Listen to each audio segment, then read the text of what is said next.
Dressing table ஒரு வேலை சொல்லுங்கள்.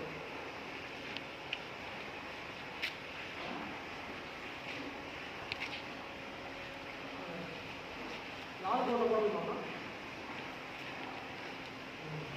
சரி, நாலு போட்ட கூட போடணுமா?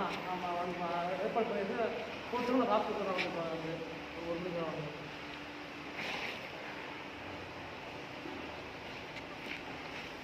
சரி சரி, அதான் எவ்வளோன்னு சொல்லிடுறேன். சொல்லிடுறேன்ப்பா. நான் எல்லாம் ஒரு போட்டு சொல்லுங்கண்ணா.